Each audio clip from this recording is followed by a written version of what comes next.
All yours. Thank you. Hello, it's good afternoon, good evening, good morning. It's the usual multi-time zone greeting. This is the second of two MANRS Community Meetings for the spring of 2024. I believe this is our 16th one. I might have lost count at some point. So thank you. My name is Andrew Gallo. I'm the co-chair of the MANRS Steering Committee. The earlier session about 12 hours ago was hosted by the chair, Warwick Mitchell, who has kindly joined us from a distant time zone. So I thank you for that. And I see a number of other steering committee members and a lot of community members. So very pleased to see interest in the MANRS community. I did get a preview of this session because I was on this morning's call as well. There are a number of interesting talks to look forward to. Some of them are updates from GCA, some of them are updates on what's going on with routing integrity and security, and some regulatory updates. So again, welcome and thank you for joining. We'll have some time at the end for Q&A and community discussion. And if speakers want, they can take questions during their talk as well. I think first up, we're going to have the Alejandro is going to be talking about the GCA, this is our first community meeting after the transition of the secretariat function from ISOC to the Global Cyber Alliance. So Alejandro, do you want to start presenting? You're lucky because I'm not going to be presenting now. It's going to be Leslie. Oh, so Leslie. I did the European bit. So okay. You're lucky. I have a better speaker now. Now to live up to that. Hi there. I'm Leslie Daigle. I'm the Chief Technical Officer and Director of the Internet Integrity Program at the Global Cyber Alliance. And I hope I'm going to be able to share my screen. Here we go.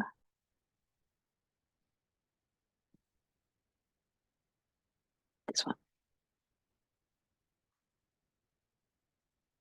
Right. Okay. Yeah, so part of what I wanted to do here today was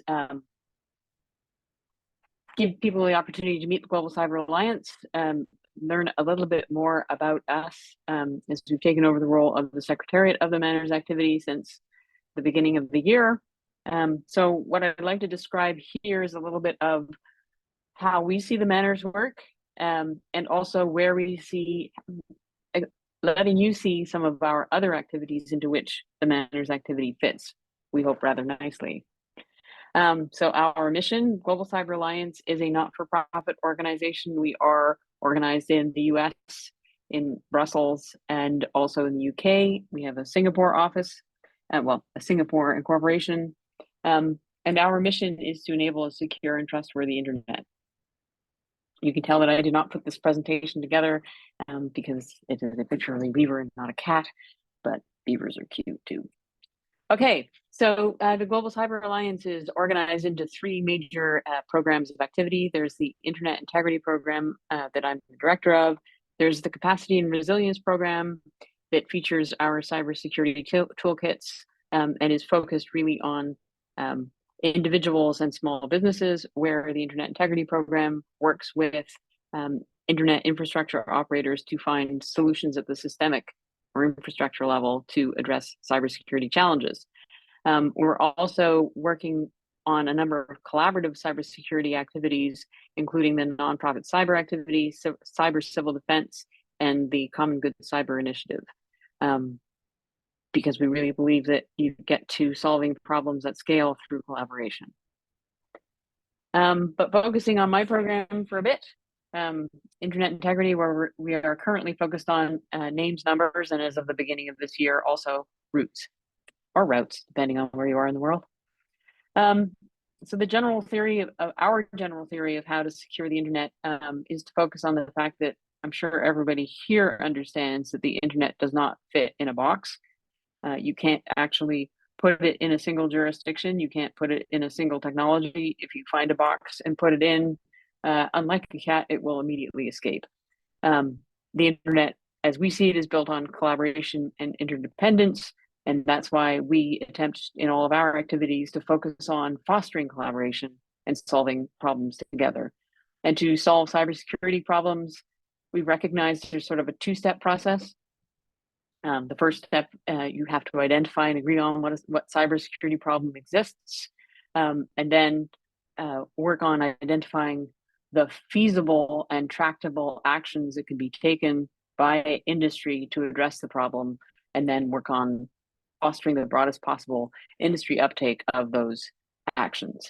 And if you've been playing along for a while with the MANRS activity, you'll recognize that that's largely what the blueprint, if you will, that MANRS has followed, but I'll get into that in a little bit. So the Internet Integrity Program has existed at GCA for, I think it's actually 3 years. We first focused on domain abuse with the domain trust activity, and we also have a data from a rather large honey farm that has been operating for, I guess, 4 years now, that has a pretty large collection of information about how much unwanted traffic is out there and a bit of where it's coming from and where it's going to. All of these things were really actually inspired by MANRS, because the work that Andrei Robichevsky did to bring together network operators and focus on the question of what could network operators do to address routing security a decade ago, when it wasn't really technically feasible to simply stand up and implement the standards that were being developed. And then moving from there to fostering more uptake of the agreed community actions really has been an inspiration for how we've been framing up the domain trust work and the work with unwanted traffic. So it was really delightful to get the opportunity to undertake the support for the project going forward. Yeah, so as I sort of hand waved earlier, the first step in solving cybersecurity challenges at scale really is to gather the facts about what's going on, analyze them a little bit, enrich them a little bit to develop information about what's going on with attacks and whatnot on the internet, and then from there, identify what the appropriate actions are. And then from there, with the blueprint in hand, foster community uptake. So these are the names, numbers, and routes activities we have going on. I won't spend a lot more time here. I imagine that the presentations will be available after the meeting. So, and if you have any questions, do feel free to ask. But this is our perspective on how to move forward in addressing some of the rather large cybersecurity challenges facing the internet as a whole. Again, going back to MANRS and how we see it as a blueprint for success. I'm not sure what success is anticipated in this slide, but you can ask Alejandro that. So again, routing security at the heart of things, building community around the different entities that actually have to act if we want to see improvements in the state of routing security. There is no box, there is no single entity that can stand up and say, I'm going to solve routing security. There is no way of getting out of the current situation, except through collaboration and agreed activities. So the blueprint, as I've mentioned before, is really based on these components, where once you've identified the problem that exists and possible agreed actions for moving forward, you have the agreed behavior. If you have a dashboard, you can show progress towards adopting that agreed behavior. It's always wise to provide resources to support adopting the agreed behavior. And it's in fact the industry actors that have to undertake the actions and implement the behavior. In order to achieve that, there's an awful lot of social engineering that goes into it. It's everything from standing up the website, the MANRS.org website, for instance, to having discussions and promoting the adoption of the actions.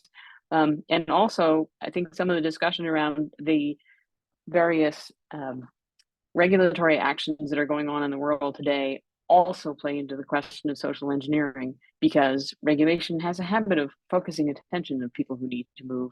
And I think we'll argue that providing the agreed behavior, the MANRS actions, is actually a pretty positive step towards saying, if you are feeling pressure, that the MANRS actions are a good place to go to implement solutions. So I said it was a blueprint, and here is a little bit of how the MANRS activity maps into this blueprint as we've described it. Namely, the MANRS, the mutually agreed norms for routing security, actually are the agreed behavior. The MANRS Observatory is the dashboard. The observatory really does illustrate where individual networks and CDNs, et cetera, are in implementing agreed behavior. And the Internet Society continues to provide resources for those who need help in implementing the agreed behavior. So I don't want to spend a lot more time there. But just again, underscoring that when we started on this discussion about undertaking MANRS, it was because we saw not only that it fit within the realm of things that we are doing, and I'll say a little bit more about the other two projects, but also we felt that by putting MANRS in the context of the other activities we have going on, hopefully it will help achieve greater heights for MANRS itself. So there was a transition period at the end of last year, and then as of the 1st of January this year, we took over the secretariat for MANRS activity, and we are pursuing the various objectives as outlined here in order to continue to grow MANRS and see it continue to be healthy into the future. I do want to say a couple words about the other projects, the names and numbers parts of our work. Domain trust focused on domain abuse. Again, a number of different organizations are interested and or involved in building the community around this question. It is the case that we are still at the point of gathering data about the size and scope of the problem, and working with the partners who have stepped up to be part of the domain trust community to identify what are reasonable actions that could be taken in the context of the domain abuse world. What can registries and registrars reasonably do to address the amount of domain abuse that is prevalent in our world and the source of so much of our cybersecurity woes. So again, as I said earlier, this is largely modeled on some of the earlier steps in the MANRS work, but it has been around for 3.5 years, was multi-stakeholder from its inception. The database of suspected malicious domain names that we have now is around 21 million unique domains. Yeah, we continue to get continued contributions to the database, but we're really using this to focus, to bring a variety of organizations to the table to discuss the question of, okay, we agree this is a real problem, but what are the real actions that can be taken? I don't know if we'll be able to come up with quite as clever a name as MANRS once those actions are identified. And the actual internet data ecosystem, the AID project, which was formerly known by a different name that absolutely didn't fit, is initially it was focused on IoT security. So about 4 years ago, we set up a global honey farm to collect information about what kinds of attacks were being directed towards IoT devices on the internet. Part of what we've discovered in that time is that the attacks that we're seeing in that honey farm are hardly targeted towards IoT devices, but are really a reflection of what any open IPv4 port is seeing on the internet today. So we're pretty aware, and we have the data to support, that there is a lot of unwanted traffic on the internet, call it the background radiation of cyber attacks, if you will. And we can also characterize the different types of networks, or the networks from which we're seeing all this traffic. There are some networks from which we see nothing. There are other networks from which we see a few hosts are sending us an awful lot of traffic, so that are attacking our sensors. And then there are other networks that maybe have many hosts that are attacking our networks. In a different presentation, I've outlined just the different styles and characteristics, but net, what we're looking at is, why is all of this traffic allowed to even leave the originating networks? If we know it exists, maybe it could be shut down. So we're working on the problem of trying to identify what are actions that, say, hosts could take to, network hosting services could take to address it. So yeah, okay, currently 5 years. It's existed for almost 5 years. We have 200 sensors distributed around the globe, and have been working with research organizations to do deeper analysis of the data that we're collecting, because we are not at heart data analysts. And then finally, we are working with open source project. We are certainly dedicated to developing things in a collaborative and open fashion. And all I will say there is watch this space. So I think I'm certainly happy to take some questions. I leave it to the chair of the session to figure out if you want to leave them to the end or take them now. Thank you, Leslie. Do we have any questions?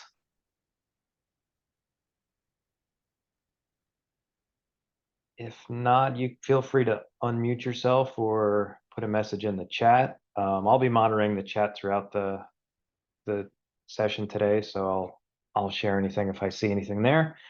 Hearing no questions, we can move on to the next presentation, which is an update from MANRS update from the secretariat from Andrei Robichevsky.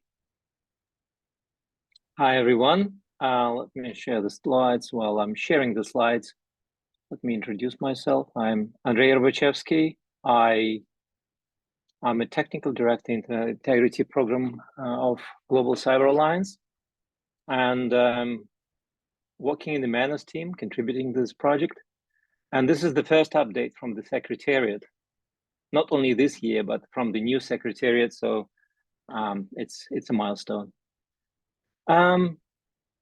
So Leslie already spoke about transition, and here's just to report transition is complete. It was part of, as you may know, a partnership agreement between the Internet Society and the Global Cyber Alliance, under which GCA assumed day-to-day operational responsibility for MANRS, including secretarial functions, auditing, supporting operations of the observatory and development, and so on and so forth, while Internet Society continues to provide training and financial support and advocacy. What's important, I think, for MANRS and for the MANRS community is that the vision and the spirit of that effort remains the same. And therefore, our main focus is on continuity in short to mid-term. Community activities, including the steering committee, working groups, etc., are not affected, as you hopefully have noticed. And part of this transition, I also transitioned from the Internet Society to GCA to continue to contribute to this great effort. So MANRS community, let's talk about this community a little bit. Steady growth. We see big numbers, not as big as the internet, but significant enough to get noticed. Since the last meeting we had in November, more than 40 new participants joined, mostly network operators, but also several IXPs. So we see steady growth in this area. This is a global distribution. I can see that MANRS is a truly global effort with some bigger sort of hubs of participation. United States, not so surprising. Brazil may be more surprising. That's a result of great collaboration with Nick BR that we had. That is a good example how this can scale, how local communities can take MANRS on board and propagate and promote MANRS in their local communities. If we look at the demographics, well, nothing surprising here. Most of the new participants came from RIPE meeting, followed by ARIN, APNIC, and AFRINIC. And while multi, that means that the company has global footprint and operates in multiple countries. I don't really need to introduce the steering committee, but that slide was important because steering committee plays a very important role. That's really a body that represents the community. And I don't need to introduce these people because you elected them. And many of them are presented on this call and were also, despite the time difference, on the Eastern call and first call, which basically had the same content. Well, let's talk about a little bit about MANRS readiness. And MANRS readiness is important because MANRS is not just a best camp practice or self-declared conformance, but it's something that also includes the observatory and scoring and continuous monitoring of adherence of participants to their commitment, how well they live by their commitment. So all in all, if you look at those numbers, the numbers look good. Just to remind you that those donut charts were taken from the observatory. You can go to the observatory and see this in real time. Those are almost real time. And if you hover over those circles, you will see basically the percentage of MANRS autonomous systems that are fully conformant, meaning that they have almost 100% of their, for instance, in this particular case, 67. If you hover, you don't see that, but I know by heart that 67% of MANRS participants have their RPKI information, meaning rows, covered, or their prefixes covered by rows, and about 22 have less than 50% of their prefixes covered by rows, so they're really lagging. But RPKI is not mandatory action, so that doesn't mean that MANRS is really lagging. But on other fronts, I think we're performing quite well, especially if you compare with the global distribution. The numbers here are slightly less high, but yeah, some of the arrows, as you see the trends, they go up, which is a good sign. Drilling a little bit down into these numbers, this is a comparison how the MANRS conformance is developing, and in the brackets you see the numbers from November last year when we had the previous MANRS community meeting. In general, you can see that MANRS conformance is improving for all 4 actions, which is, I think, a very good sign. We should be proud of that. Review of incidents. You probably know, I hope you know, that the observatory has a feature implemented last year that allows you to review the incidents that are reported in the observatory and provide your feedback, because we appreciate that because of the nature of the measurements, that there might be false positives. And especially once we start publishing the scores for action 1, we don't want to publish scores that contain those false positives. We want you to look to really reflect the reality. So those graphs represent the percentage of participants that were involved in a routing incident, or not percentage, but the number of participants involved in a routing incident. And you see it fluctuates between maybe 7 to 10%. And the blue line indicates the participants that actually reviewed those incidents and provide feedback. And you can see that's only a small percentage, less than 10% of those participants that were involved that actually use the feedback function. Now, right now, that might be not as important, although providing feedback is good data that can improve the data source and can further improve the quality of the data that we use to calculate this metric. But I think it would be great if you can use this function, or let us know why you're not using this function, if it's too cumbersome or if something is not very clear. Because every month you're getting reports on the incidents, and if an incident is reported, I think it would make sense to go to the observatory, review this data, and agree or disagree, and auditors will review your feedback. Well, I'll start talking about MANRS Observatory, so let me continue. Well, one of the milestones of the new secretariat that took over the observatory development, that we already released a new version of ROAST. And it's not only a facelift, making it consistent with look and feel of the other parts of the MANRS Observatory, it also has more useful features. Now you can actually click on some of those elements that you can see, and for instance, review which elements of a row invalidate a particular announcement, for instance.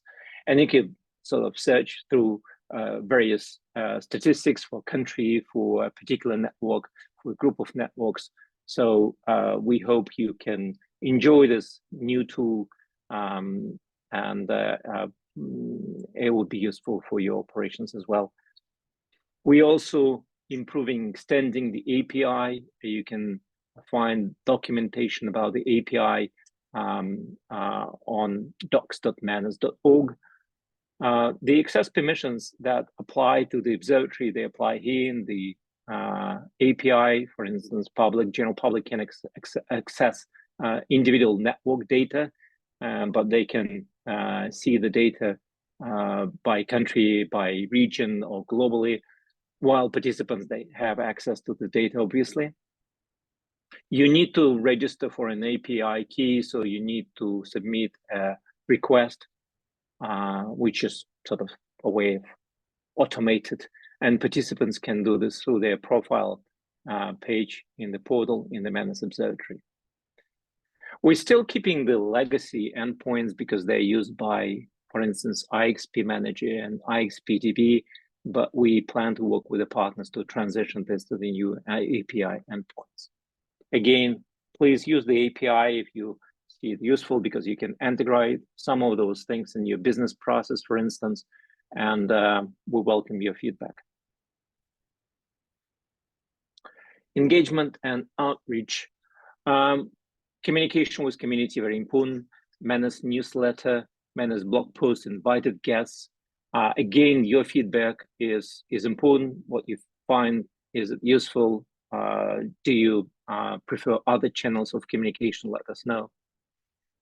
MANRS partners, well, there were quite a number of MANRS partners with the for MANRS that were part of Internet Society, and now we sort of doing the round of re-engaging with these partners and discussing further avenues of collaboration, with the idea that those are important players in this game, supporting initiatives, not just by joining and implementing actions as all the participants, but in the areas technical support, outreach, training, community building, also financing, financial support for this effort. We can't participate in every event that happens around the globe, and here we're also looking how can we scale this up. We certainly try to participate in some of the key regional events such as RIPE, NANOC, APNIC, LACNIC, LACNOG, but we can't be, or AFRINIC, we can't be everywhere. So we're thinking how we can scale this up and how we can raise awareness in regions, especially in the regions where those key events maybe not have that reachability. MANRS is not a static effort, right? It is evolving, and not only in numbers, but also in substance. So one of the efforts that we started last year, a working group was formed to develop a new concept, which we called, well, it's still a working title, but the longer you use the working title, the more sort of, permanent it becomes.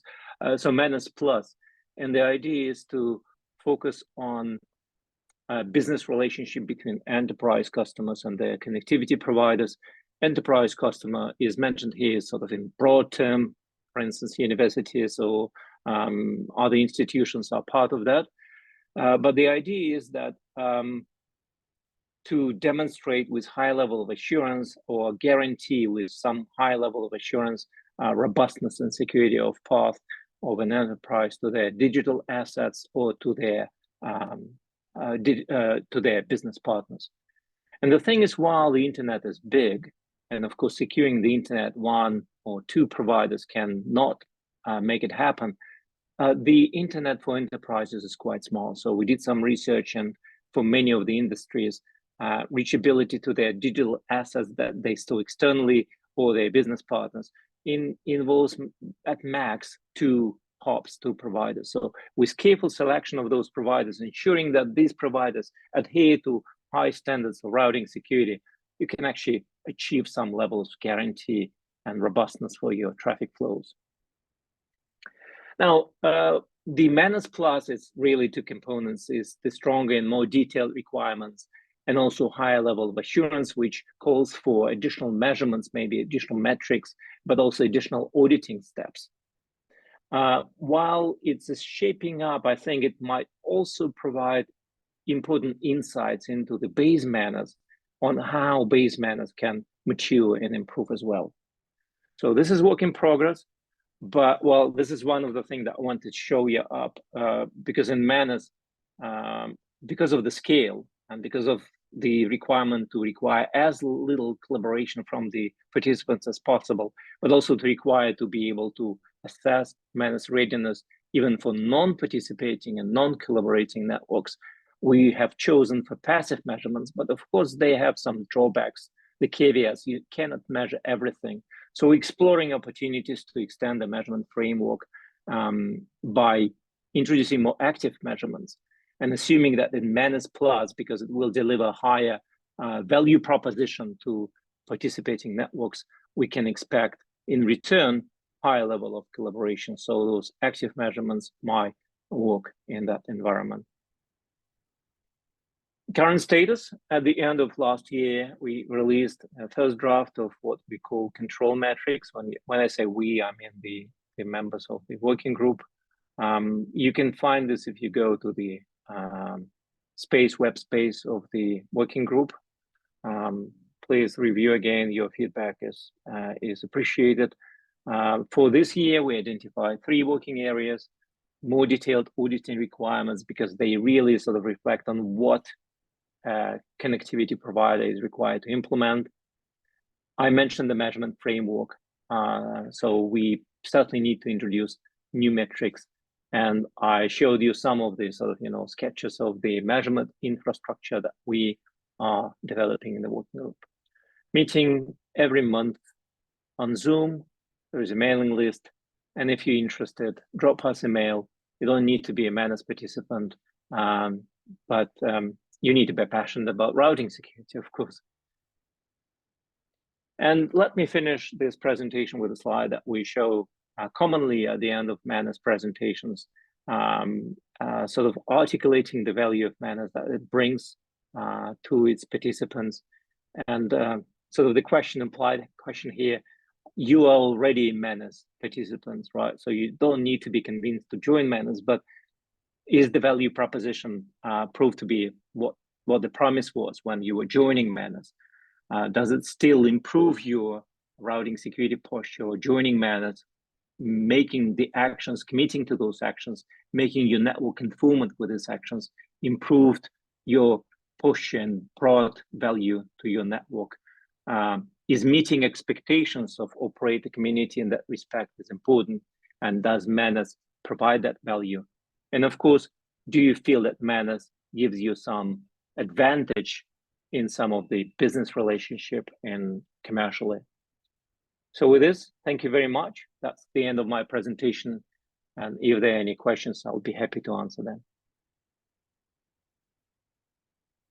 Thank you, Andre. Do we have any questions or comments on this update?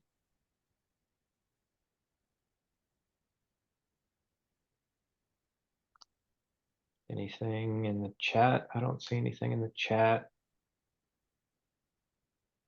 If you have any questions if you've thought of anything after this presentation, feel free to put them in the chat. We'll have time at the end.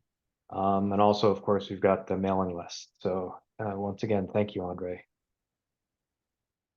The next section of the program is we have insights into routing security. And first up, we've got Ryan Polk, who's going to give us a policy and regulatory update. Ryan. Thanks. It's me and also my colleague John Morris as well. Oh, so happy to be on this call with y'all. So we wanted to give you an update on kind of the regulatory happenings in the US right now around routing security. For a really, really long time, the US government could could not care less about routing security, it seemed.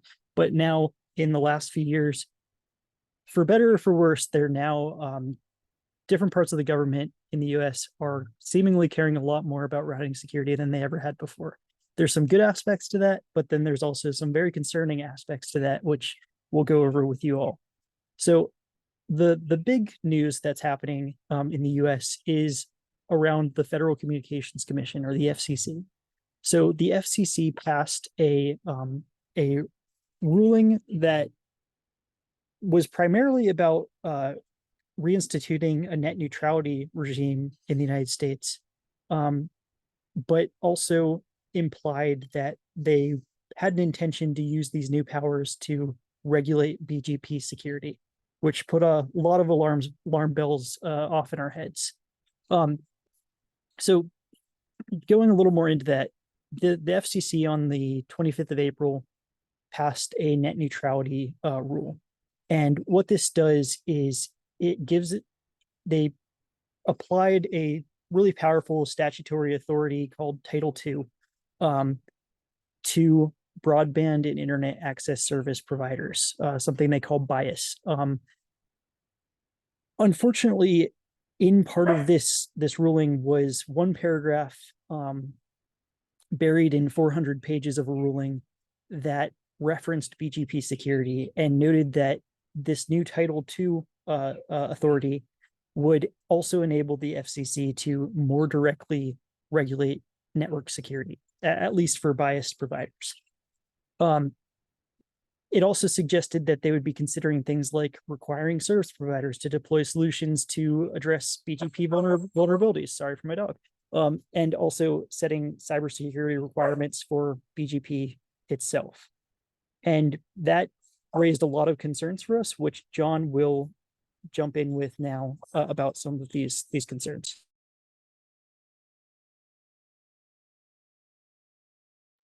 Great, thanks, Ryan. As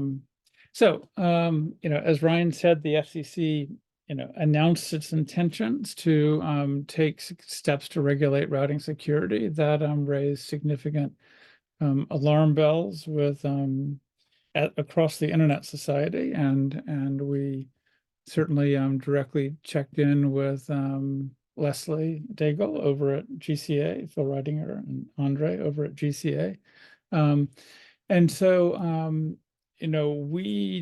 We collectively decided, both Internet Society and GCA, to register our concerns very quickly at the commission. There was really only a very brief window of time when we could flag our broad concerns. So on the 17th of April of this year, Global Cyber Alliance and Internet Society filed some comments to the FCC.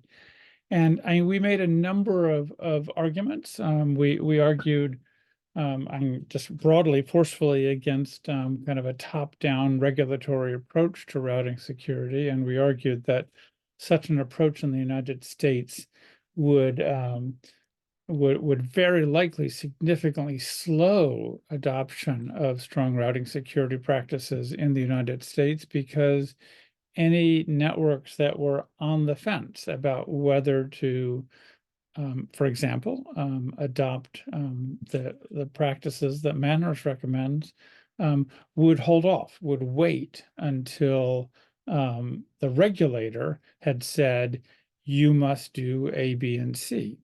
And we also argued that in all likelihood, if the regulator says you must do A, B, and C, that would be all that the networks would do, even if, as security issues arise, really networks should be doing A, B, C, and D, for example. And so, we argued that there was a relatively strong threat to the improvement of routing security in the United States. But we also argued that there was a kind of risk to routing security globally, because if the United States goes forward and sets an example of imposing heavy-handed regulation to require certain steps for routing security, then there's a very good chance that other nations, other countries would follow suit. They wouldn't want to, kind of have the United States kind of driving the routing security show, and they would create and implement their own routing security regulations. And there's no guarantee that those differing sets of regulations would actually work with each other. And so there was a real risk of kind of fragmenting compliance and implementation of routing security principles and practices around the world. We also did argue, vis-a-vis the United States in particular, that if the Federal Communications Commission proceeded with heavy-handed routing security requirements, that could ultimately make it much harder for small internet service providers to continue to operate if the costs of the routing security practices were more than the very, very small providers could do. That would threaten their ability to provide service. And as I'm sure many of you know, but some of you may not know, in the United States, in rural areas, there are many communities that are where internet access is provided by a very small local internet service provider. So there's a concern there too. So we submitted that before the Federal Communications Commission finalized its open internet or net neutrality order. We didn't actually expect that they would change their order, and they did not. That order came out, I think it was the 25th of April. But after that order came out, the working with Leslie Daigle over at GCA, Ryan and I and Leslie did have an initial Zoom meeting with senior staff members of the chairwoman of the Federal Communications Commission, Jessica Rosenworcel. And so just I suppose it was last week we had this meeting, and it's a little hard to kind of be confident kind of whether what they said is really going to pan out well. But they indicated that they had certainly read our filing, and they had understood our concerns, and kind of notwithstanding some of the more aggressive language that their earlier net neutrality order had included, they told us that what they were considering doing was much more in the vein of requiring essentially creating a reporting requirement that U.S. networks, at least U.S.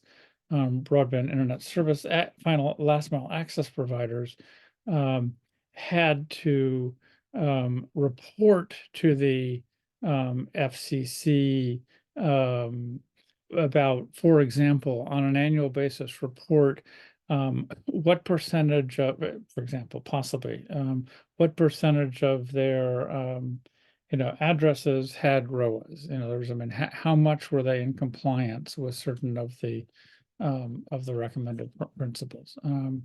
So that's what they said to us orally. We will kind of believe it when we see it. I don't mean to say they didn't tell us the truth as they understood it at the time, but I'm sure things were still in some draft form. But we did get some level of reassurance that the FCC's expected action may not be as aggressive as we were concerned. But we also, since our meeting with the commission staff, we also have heard that it is likely the commission staff that the commission will in fact move forward, and probably tomorrow Thursday, May 16, probably the commission will release a draft notice of proposed rulemaking. And what this is it's a draft document that lays out the process for doing a rulemaking about routing security. Now, the draft document will then likely be finalized 3 weeks later on June 8th, which is the next FCC Commission open meeting.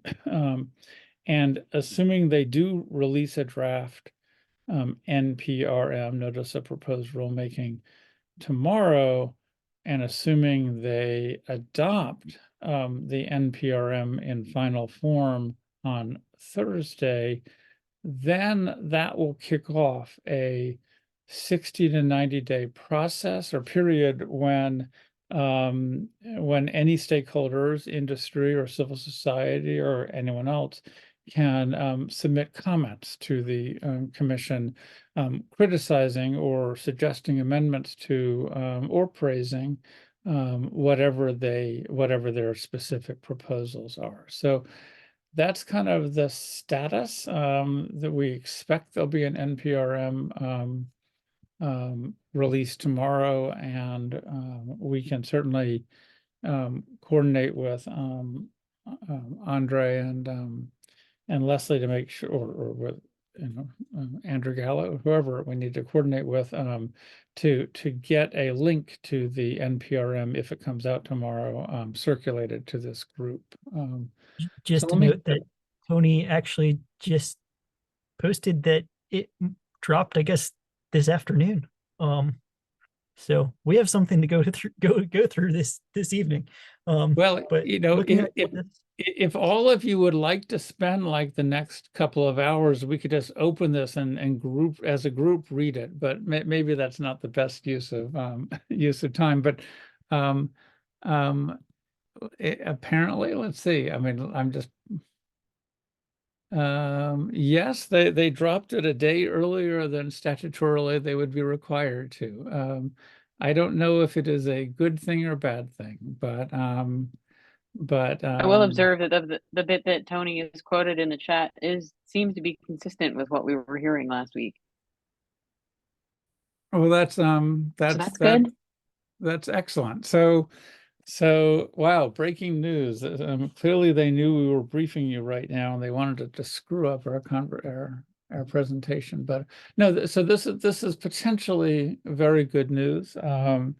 It still does not kind of eliminate all concerns about the United States government, the FCC, taking any sort of regulatory action by toward routing security, but at least if it's setting up a kind of a example for other countries, it might not be such a bad example. So that's kind of the news on the FCC. But Ryan was going to wrap up with a few additional points about other engagement that we've had with the United States government. Ryan? Sure thing. So for just the other parts of the US government, so there's been also some activity from the executive branch more broadly. I'd even say more positively around routing security. So there's a roadmap being developed by the Office of the National Cyber Director, which is aiming at improving routing security for mainly the government. I don't know if you all have dug into the data very much on the MANRS Observatory for U.S. government networks or tried checking that out, but they have been historically very bad at routing security best practices, especially when it comes to RPKI. They've had like 1% of routes from U.S. government networks have had ROAs, valid ROAs. And so there's a lot of work that the U.S. government can do to improve their own networks so that they can lead by example, but also potentially doing things like improving procurement requirements for the U.S. government so that they can help influence the market without going down the regulatory path. So there's this roadmap that's being developed by the Office of the National Cyber Director, which is part of the White House, which is aiming to put together the steps within the government to do this. And then we've been engaging with them at the Internet Society, and so is GCA. And then we've also been engaging with other agencies as well, including Department of Commerce.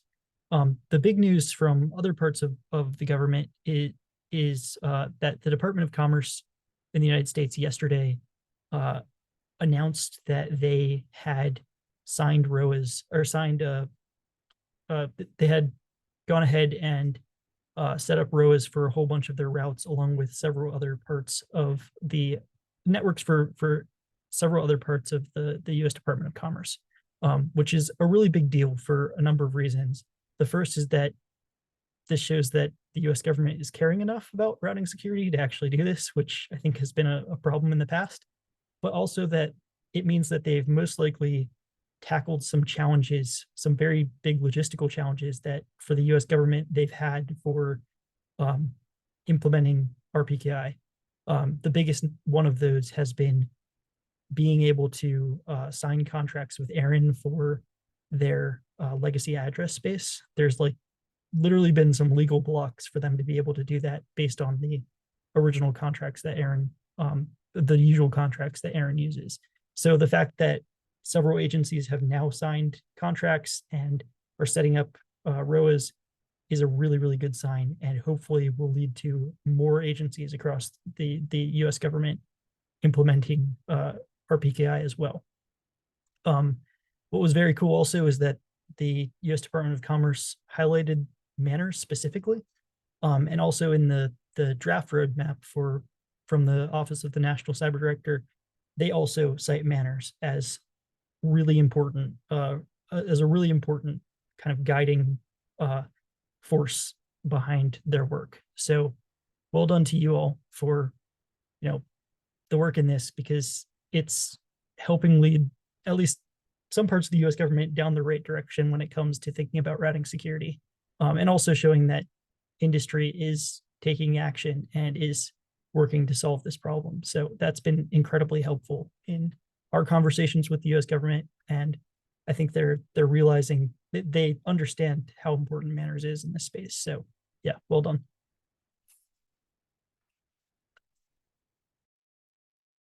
Excellent, excellent. Thank you, John and Ryan. Do we have any questions or comments?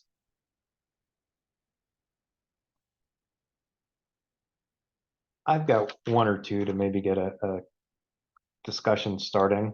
I realize a lot of this is in flux, and we just got a link to a draft rule. You talked about reporting requirements. Is there any, right now, my understanding is, I guess the question is, what format would these reporting requirements take? I mean, how would an operator, is there a framework in place already to provide this information? Is this going to be in addition to what a provider would need to do, or is this something brand new? So really just looking at what the the link that Tony posted, I mean, it looks like the FCC is requiring two things, and I'm looking at it. It is addressed to bias providers, which is broadband internet access service providers, which roughly speaking is last mile providers. And so if without having read the full document, I'm kind of assume right now that it probably doesn't apply to a network that is just purely a transit provider, for example, just as one example. But it applies to bias providers, and it does look like all bias providers in the United States, even small bias providers, must prepare what is called here a BGP routing security risk management plan that describes in detail their specific progress and plans. A little unclear on I think that's probably likely to be primarily an internal plan. In other words, it's not clear that they have to publish it, but it does look like everyone has to kind of prepare a plan. And then the second component of what they seem to be proposing is that the 9 largest service providers must file their plans confidentially with the commission, as well as file publicly available quarterly data that would allow the commission to measure progress in the implementation of RPKI-based security measures. And so I think in part, all providers will have to prepare a plan. The largest providers will prepare that plan. And then as far as I can tell, again, without having seen the actual proposed order, I'm just looking at the press release, but as far as I can tell, probably what you can do is you can take a quarterly screenshot of your MANRS, of your MANRS network, report, and send it into the commission. Or perhaps you could even just submit to the commission a URL that pulls up the MANRS Observatory. So that's my super quick read again, just of the press release. Okay, thank you. Yeah, one wonders if we'll see an uptick in API usage with this requirement. Leslie, please. Yeah, and sadly, John, I doubt you can just submit a URL because, like taxes, I think they expect you to find them. But what I actually raised my hand to observe was, I think this is sounding like it's probably reasonably good outcome of this particular aspect of things. But I think that we, as a community, need to recognize this is sort of a shot across the bow. I think that it's important to recognize that regulators are getting interested in seeing routing security improved. And it's all the more reason to sort of pick up our skirts and run, so to speak, and make sure that we're doing everything we can to improve the state of routing security so they don't have to. And clearly it's not just about the US government and US networks. It is truly a global concern. Other regulators are also interested, and the last thing that we want to wind up with is some regulator somewhere imposing something that will have a GDPR-like effect of extraterritorial impact of the regulation. So let's take this as some breathing room, hopefully, and do the right thing. And I raised my hand, if it's okay, just to jump in and completely agree with what Leslie just said. I mean, I used to be a telecom lawyer in the 90s before I became an internet lawyer, or internet law and policy person. So I've certainly followed the FCC quite closely over the many years, and then I was in government for a while and worked very closely with them when I was at NTIA. They only have one tool in their toolbox, and that is to impose regulation. And this is honestly one of the lightest weight regulations I've ever seen them kind of open with. In discussing this with them and discussing this with others, it is very clear. It is very clear that there is strong concern within the FCC that is shared within the US executive branch, the White House and Department of Homeland Security. There is very strong concern about routing security. And that's a good thing, because maybe the United States government will clean up its own act. But, if there is not important progress made, and that includes, just to be clear, by major service providers who may not be currently members of MANRS, and may not claim to be MANRS compliant. But if there is not serious compliance, I think that the commission is very likely in a few years to want to take more steps. And so I do really think this is a real shot across the bow. You know, MANRS, I hope as an organization can capitalize on that to, you know, because it is obviously part of the solution. But I also think that the community is going to have to think creatively, and this may go beyond what is specifically in MANRS right this moment, but I think the community is going to have to think creatively about how to deal with some of the more challenging areas of the legacy address space, where it's my understanding that at least some carriers may have been assigned address blocks, and today, you know, decades ago, and today they may not necessarily even know who is using every bit of the address space in that address block. And so those are challenges that collectively, I'd say the internet ecosystem has to figure out how to help resolve those challenges. So sorry to kind of preach for a minute on that. No, thank you. Any questions from the community? Comments? Before we move to our last presentation, I'll abuse my privilege as chair and highlight a couple of things I thought of. As number one, Ryan mentioned several points of several situations where MANRS has been highlighted, and the U.S. government has looked favorably upon MANRS as a model of what could be done, and really being a trusted advisor to the industry and to some extent government.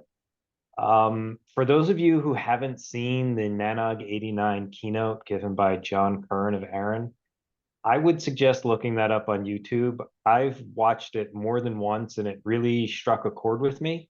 He highlights an important difference that we don't often discuss, and that is the difference between internet standardization and internet governance.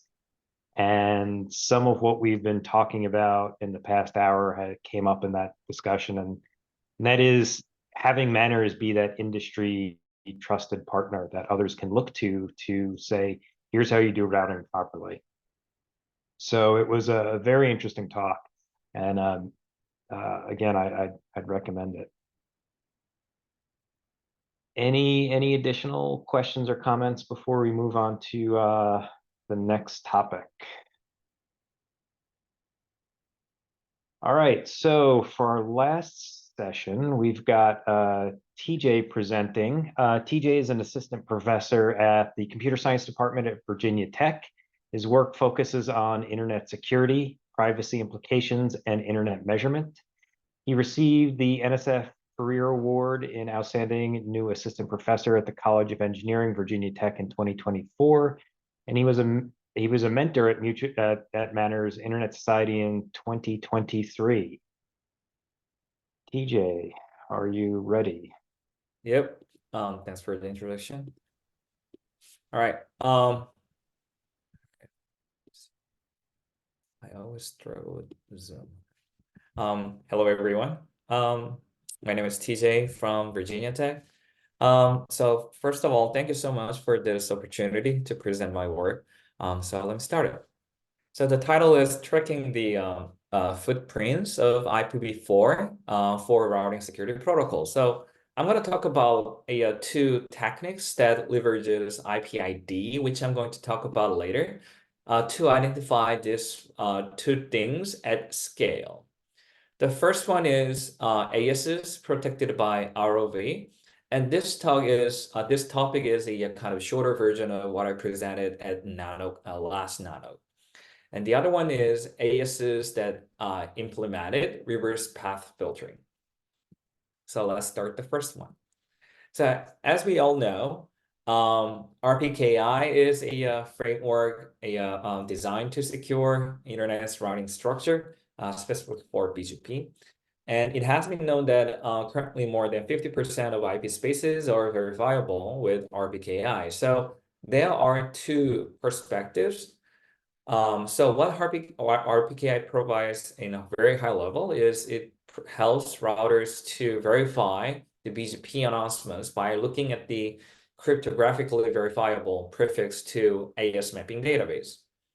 So in this case, if Virginia tag AES4385 registered its ROA to this corresponding registry, then the router can download these objects and construct a database to make sure this origin is matched, this IP prefixes is matched with the actual owner of this IP prefix.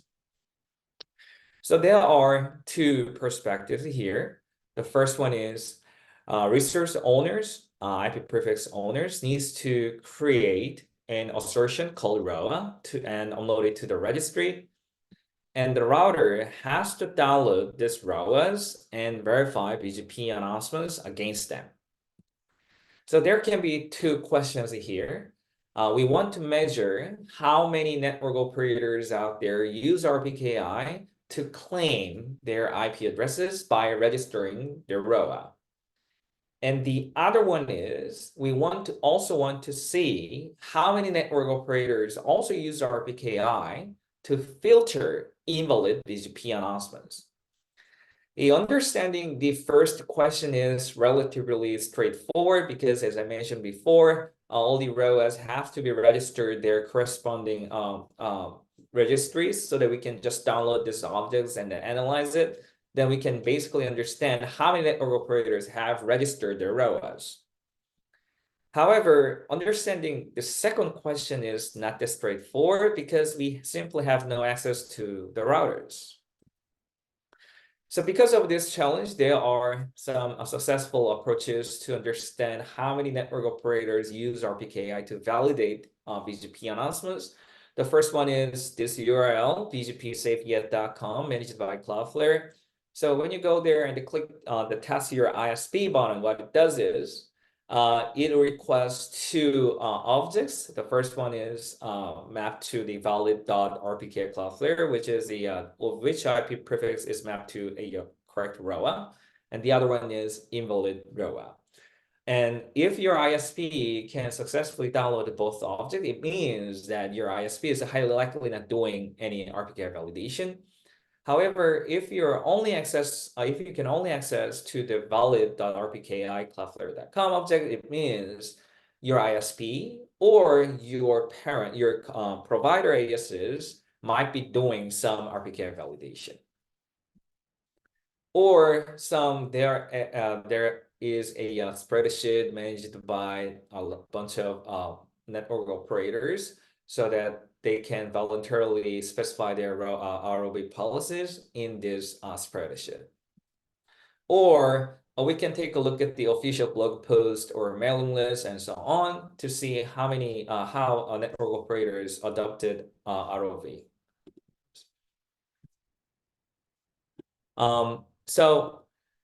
For the first topic, I would like to present a ROVista, which is to measure and understand the ROV status at scale without deploying and running a test bed and a measurement vantage points.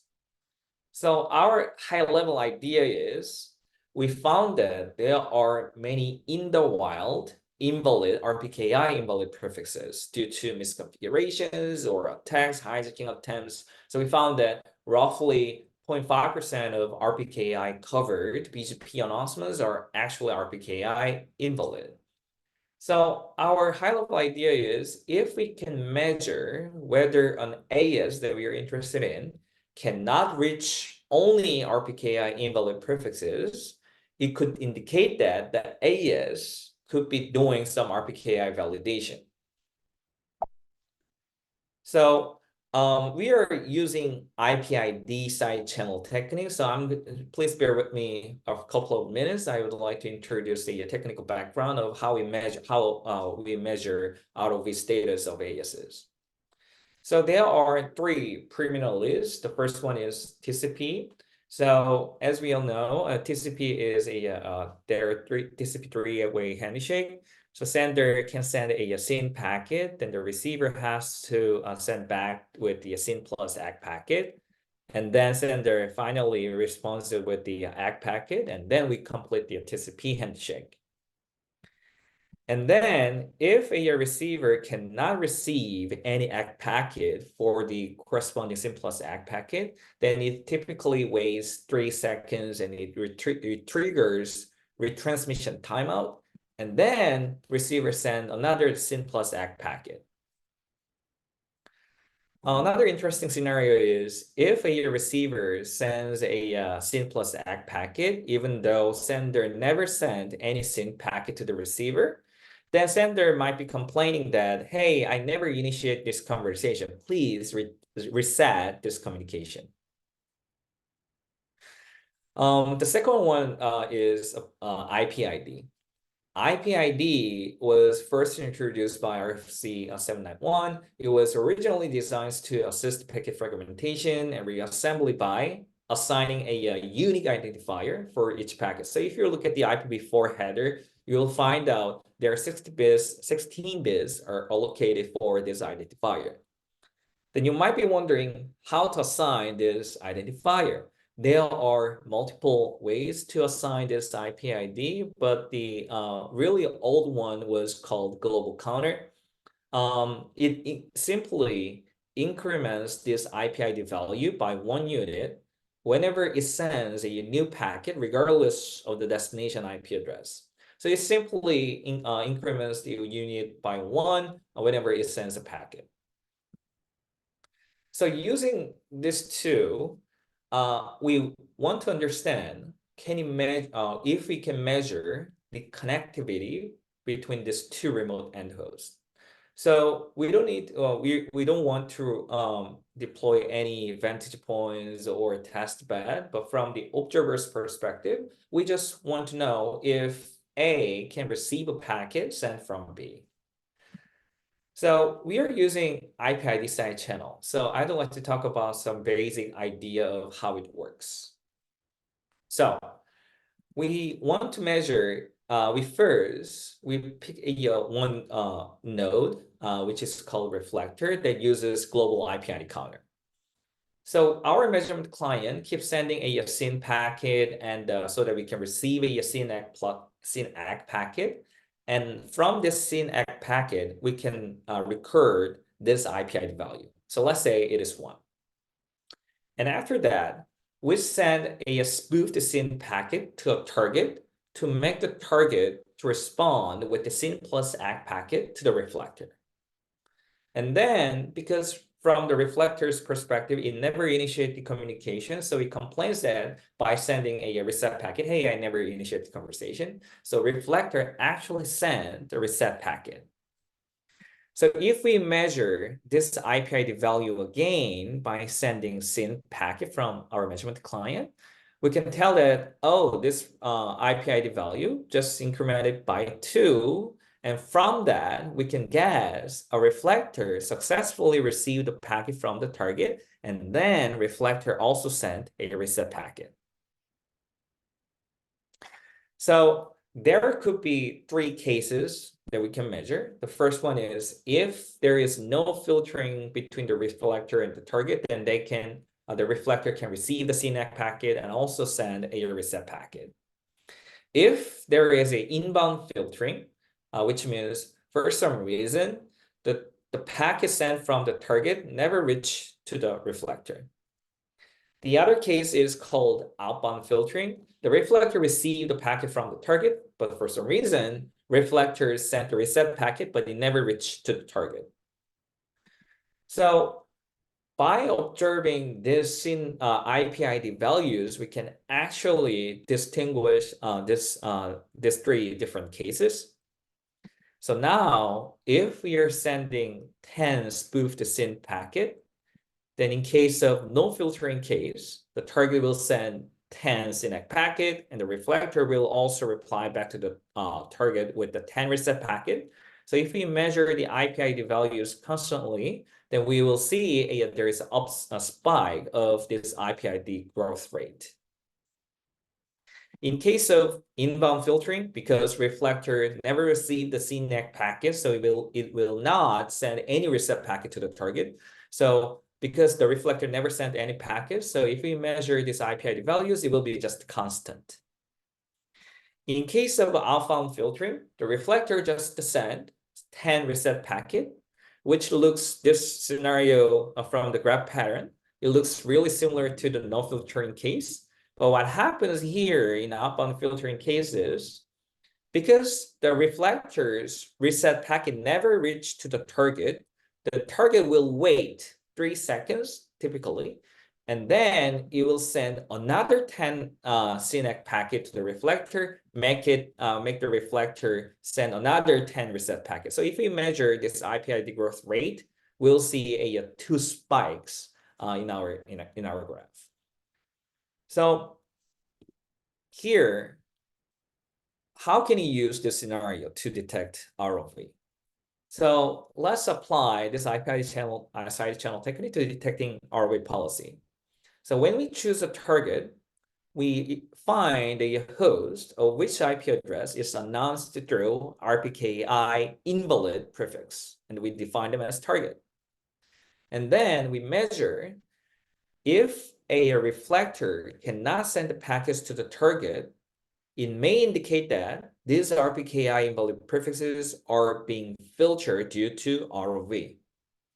And then if we find many reflectors in the same areas, such as 20 reflectors in the same areas that cannot send the packets to the target. So for example, for these reflectors only cannot send the packet to their invalid prefixes to the target, but still can send many packets to the another host announcing valid prefix, right? Then if we measure these things, then we can indicate that it is highly likely due to their ROV policy. So we can calculate the ROV score, which is the percentage of filtered RPKI invalid prefixes on an AS. So we deployed this system since December 2021, and we are measuring this. We are running this measurement platform every day. And then you can take a look at our recent the data set, and also we publish all the results on this URL. Then how can we validate our findings? So we tried to reach many ASs, network operators. And then we found that what we measure from Rovista is actually matched with their policy.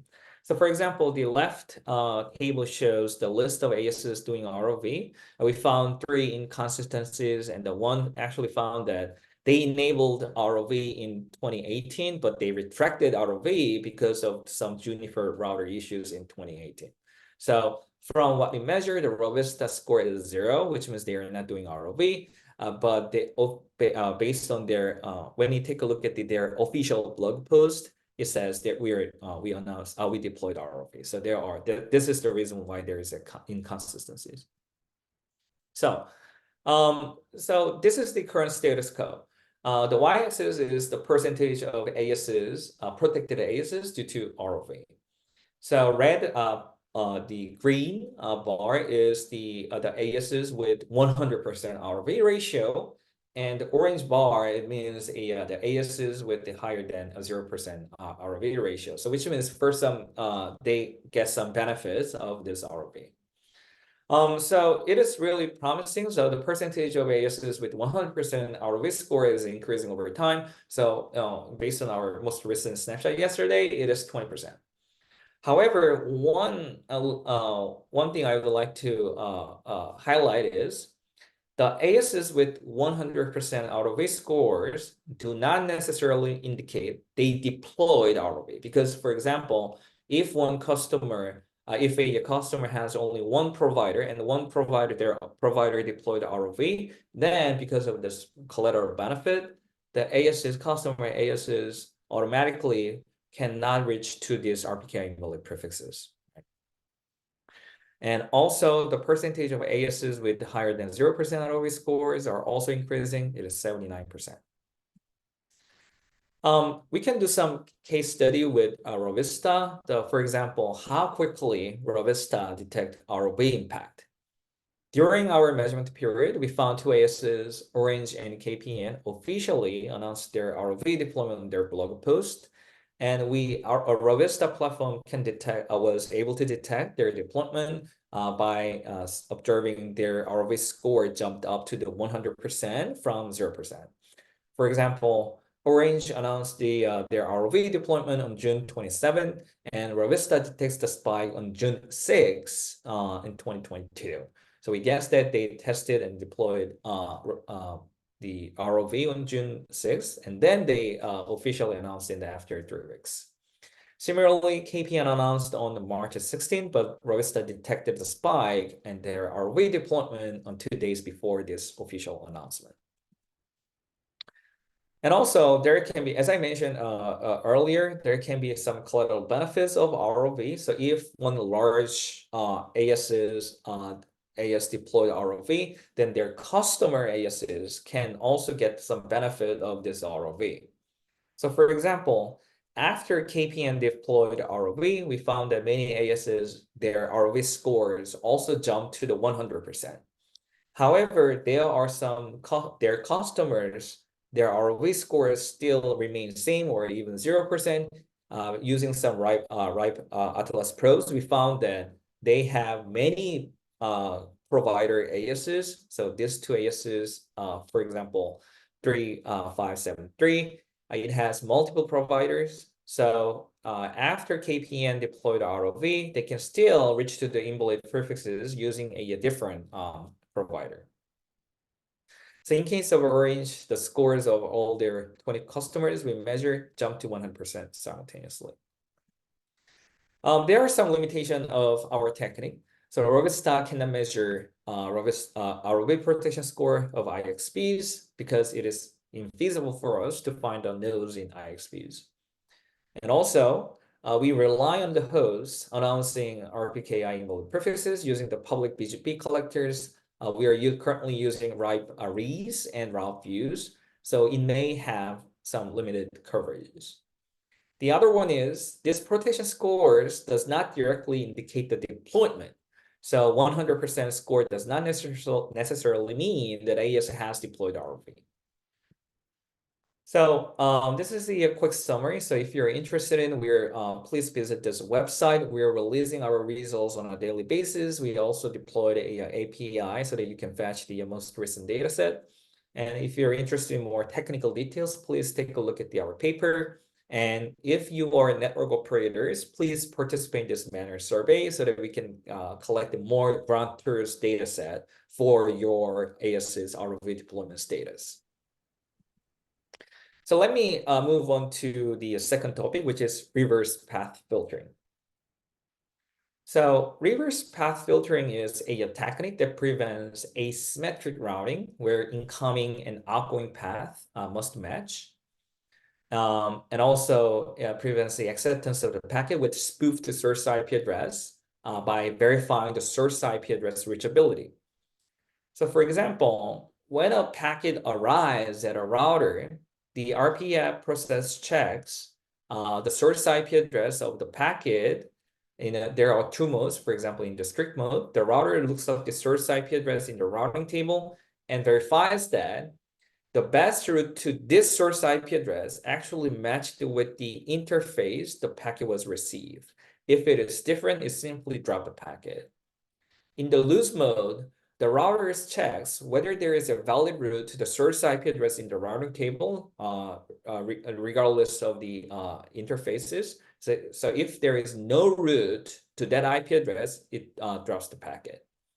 So it is a technique implemented on the router, so it is not as straightforward to tell whether an AS has employed RPF or not.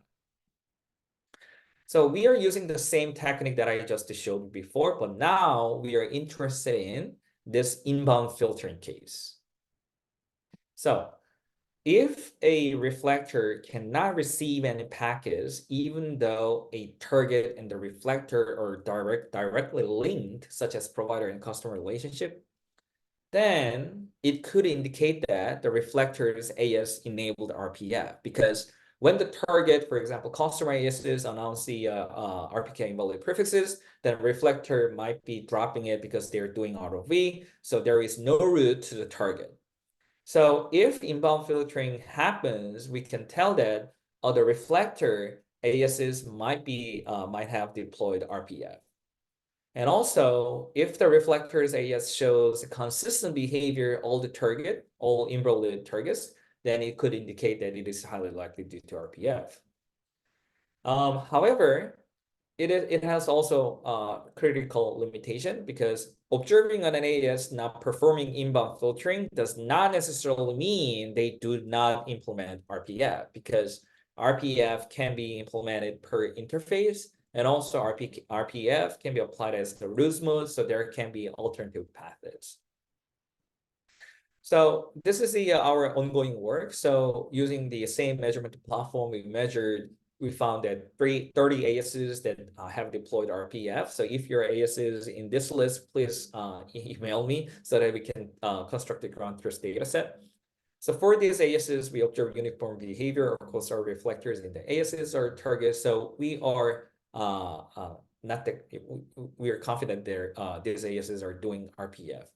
But again, this RPF can be implemented per interfaces or per routers. So it may not indicate that these ASs deployed RPF for their routers. So we are currently measuring the RPF status on the Rovista platform, but not publicly releasing yet, because we want to understand in more depth. So again, thank you so much. So this research has been supported by Comcast and Google, and I'll be happy to get any questions. Thank you. Thank you, TJ. Any questions? Any comments? Yeah, I have a question. It's Tony. Thanks for the presentation and the good work, TJ. So I'm pretty sure I've had this discussion too with you, but maybe because others may be thinking about it. So if something is greater than 0 on ROV, you registered as ROV implementation of greater than 0 but less than 100. What does that mean? I mean, I think you verbally went over, okay, they may have 2 upstream providers and then. Yep. And also one thing we found is some network operators have different policies based on where these invalid prefixes origin from. For example, one AS is not doing ROV when the announcement is coming from their customers. So they're still allowing their customers to announce RPK invalid prefixes. So they only filtered invalid prefixes when it comes through their peering relationship or the other links. Got it. Yeah, okay, that makes sense. Yep.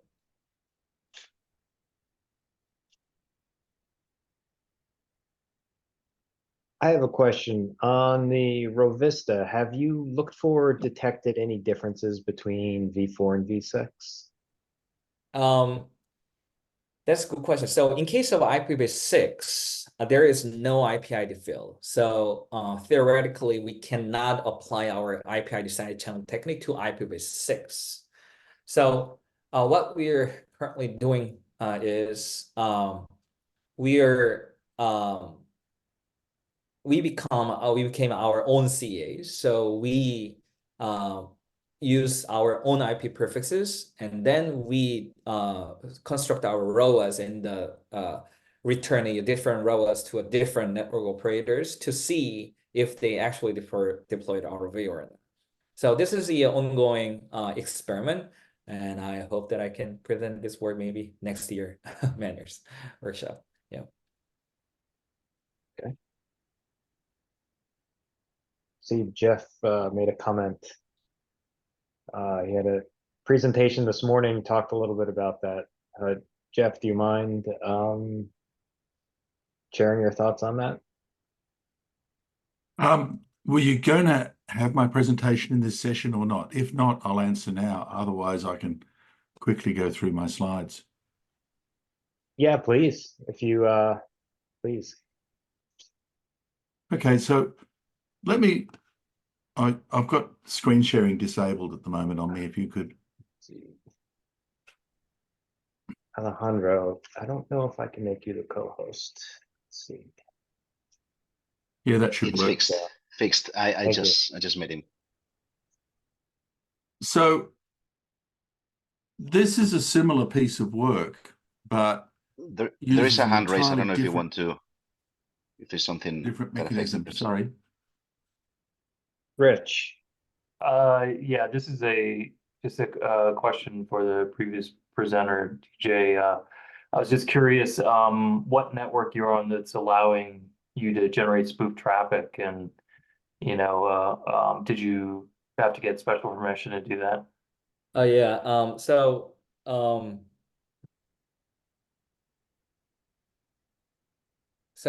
the we found some cloud providers. Yeah, cloud providers allow us to send a spoofed packets. So so KDA's the KDA's is measuring the AS's allowing to these generate the spoof traffic. So we referred that, and also we cross-validated with by actually buying the virtual machines in the cloud providers. So we are currently using 3-ish cloud providers, and yeah, if you're interested, I can send you the names, but I don't have the list on top of my head right now. So wait, did you get permission to generate the spoof traffic, or did you just found like networks that would allow we spoof just found, traffic? right. Okay, all right. Yeah, I'm curious what the cloud providers are. I'd like to chat with them. Yep. That's a valid concern, right?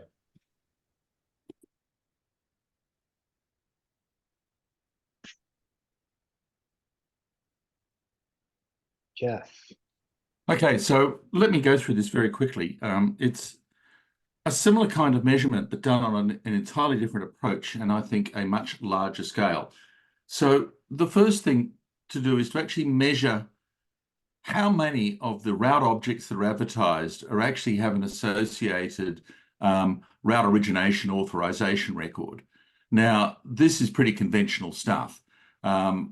Anyone who's looked at this probably starts the same way as I've done.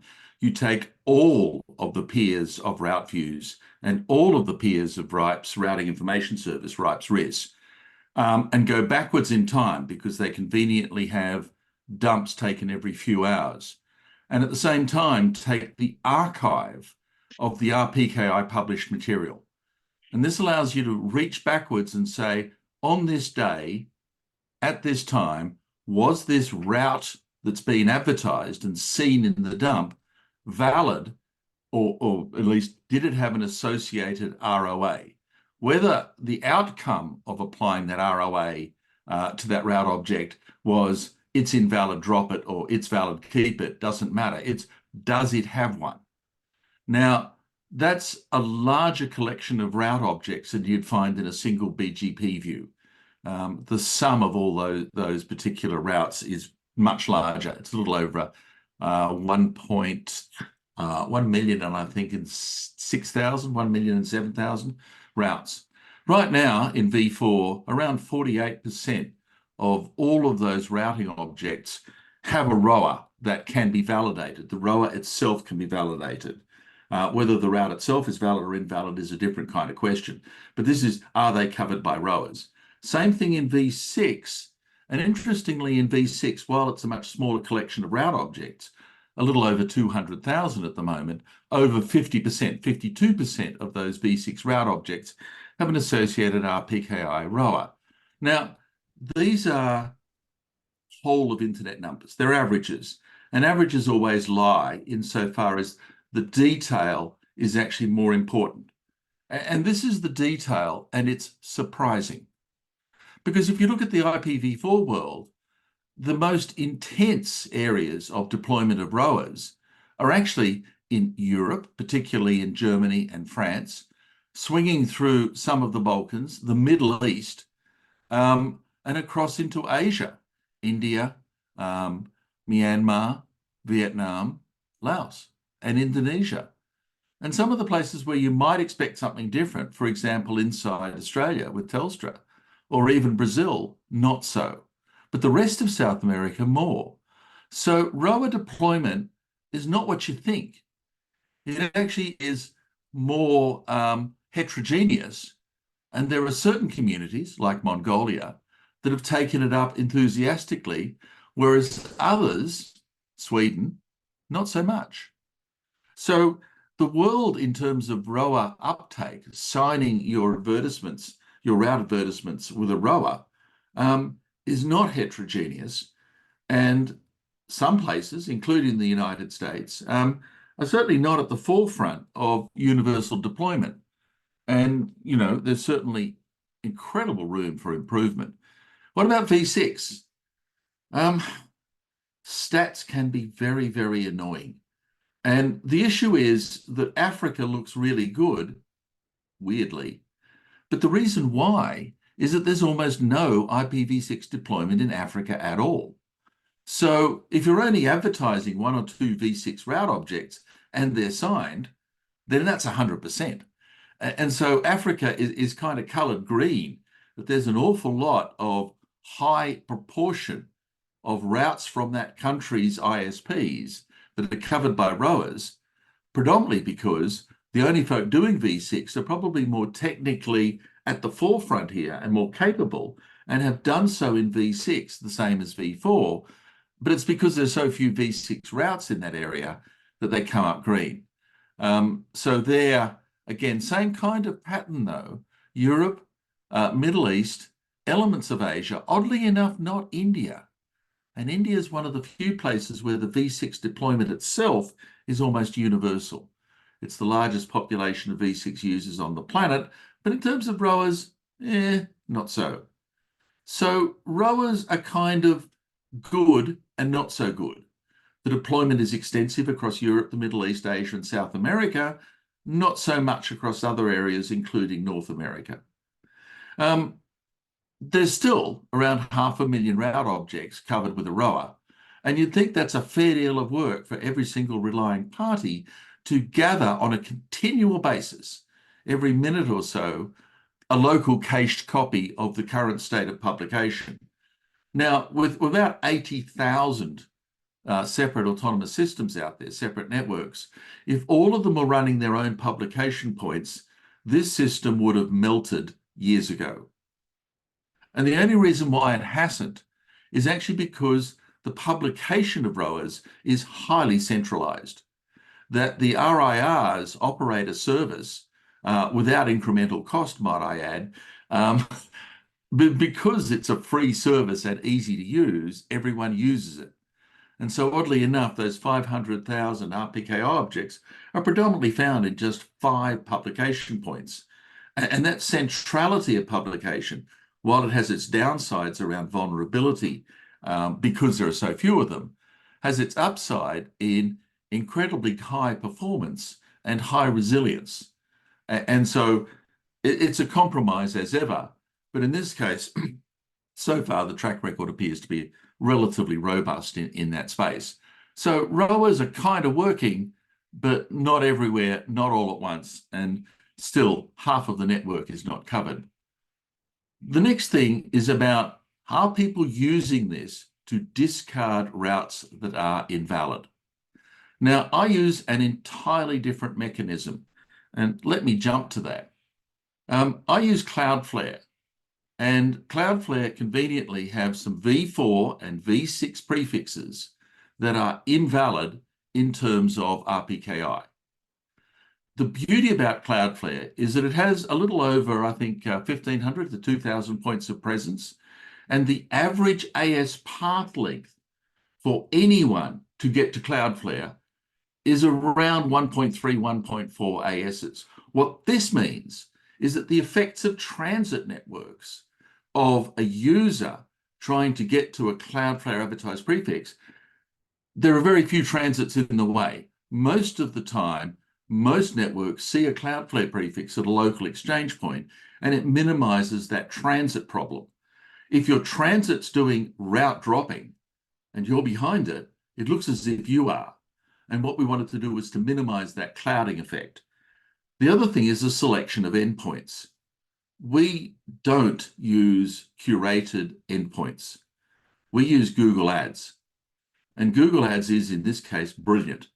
It gives us a minimum of 10 million, and some days up as high as 25 million, discrete endpoints. It's your browser. It's my browser.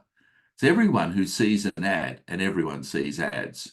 And each day, that collection of folk are subtly different. So I'm not just testing the same people all of the time, because that gives you bias. It tests a different sampled set of users across the entire internet all the time. And instead of looking at networks, in this case, the measurement is user-centric. We're looking at the proportion of endpoints, users, who cannot reach a destination that is invalid according to ROA. The folk who are, if you will, served the right way. If it's invalid, don't go there. So this explains the blue part of this graph. At the moment, around 20% of users can't reach a destination if it's ROV invalid. The other 80% cheerfully can, which is not exactly impressive. And equally, while the ROA count has rocketed over the last 4 years, that count of who can't reach an invalid object has remained stubbornly low. It is not up and to the right. It's still kicking around 20%, a number which we also saw back in 2021. The red and the orange, we can distinguish between V4 and V6. And interestingly, right now in V6, there's a slightly higher amount of ROV filter dropping by percentage of users than there is in V4. And don't forget, V6 users are around 32, 33% of the user population.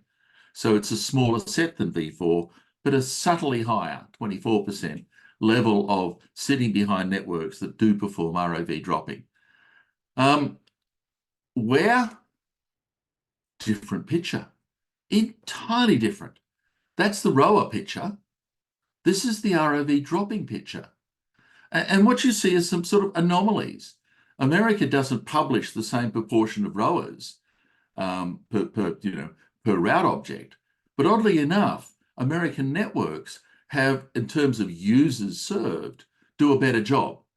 And I think partially it reflects on large entities like Comcast that have a very high proportion of the user market. And if it's performing ROV dropping, and it does, then none of those users can reach an invalid destination. And so this is a user-centric, not a routing-centric picture. And as I said, very, very different. Look at Africa, no. Look at Europe, well, it's a more subtle picture. And oddly enough, Sweden and Finland, yes. Norway, no. Australia looks better. South America looks less impressive with this. So routes, ROAs, and users sitting behind networks that do invalid routing dropping give a different picture, a very different picture. Here's a good example, and it's the best one I can find. I'll be stopping in about 4 minutes. Saudi Arabia, 90% in terms of ROAs. RPKI route dropping, 0, nothing. It's not doing it. What this means is that this whole area around routing security is only half done. Invalid origination without path protection is useless.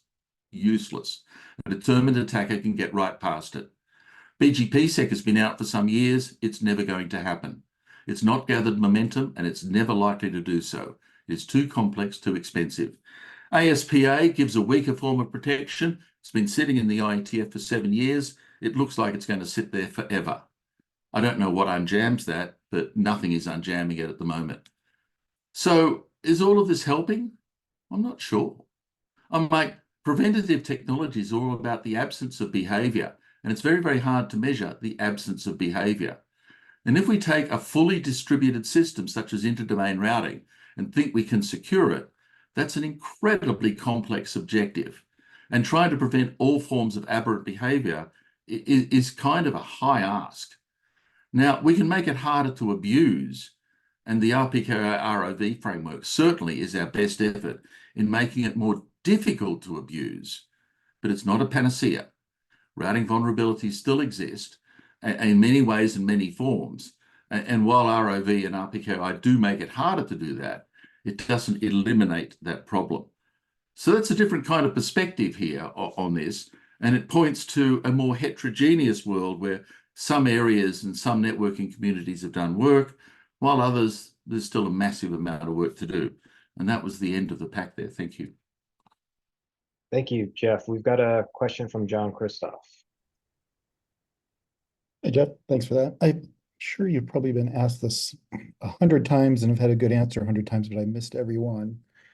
When you are using Google Ads for countries like China that block that, what impact does that have? No. China blocks google.com. If you create a game on your mobile phone and to recompense yourself, you put Google Ads up, wherever the phone and that game go, including China, you get the ad displayed, you get the revenue. Google Ads is global. The only place where recently there have been some issues with the entire distribution of the ad framework centers around Russia and the sanctions in that country, which have had a deeper impact on advertising presentation. Other countries haven't noticed it in the slightest. Okay, thanks.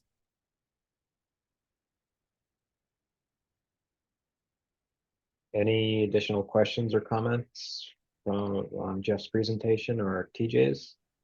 I guess there was one question from Tony on the chat. Yeah, I'll just say it out loud. For the IROV, which countries, turn what colors, is the denominator number of users or number of networks or whatever, proportion of users or proportion of networks? Yeah. It's a really good question, Tony, because of course, the denominator matters. Are you talking networks? Are you talking routes? Are you talking users? I use a user-based view. So when I talk about where a country's doing IROV, invalid ROV dropping, I'm talking about it from a statistic of users. So if a single service provider serves 50% of a national market and they do route dropping, then that country's at 50% straight away, which is a different denominator than simply counting networks. Now, intuitively, I'd like that. Intuitively, a big network provider is more, is more dominant, is more influential when it has half of a national market than if it had 3 users. 3 doesn't matter, 30 million does. And so this scale, which is deliberately placed against user counts, is actually more of an impact scale on the average user experience, which I think is far more helpful than simply saying this AS or that AS, because ASs are not equal. Some ASs have a huge number of dependent customers. Some have, like mine, just me, and I don't carry as much weight. And so that's why I've deliberately gone into the user-based question. And I think it's a good question there, Tony, and an insightful one about trying to interpret these statistics. Thank you.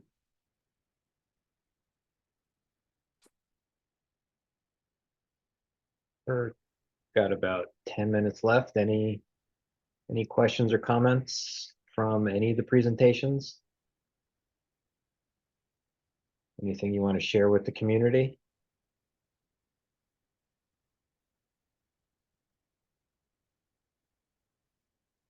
Well, thank you, Jeff, for the impromptu representation of work you did earlier this morning, 12 hours ago. Thank you. Pleasure.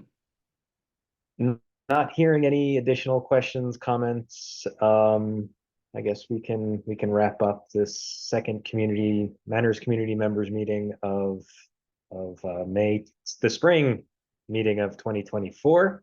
I appreciate everybody joining and staying on. For some of us, it's getting a little bit late.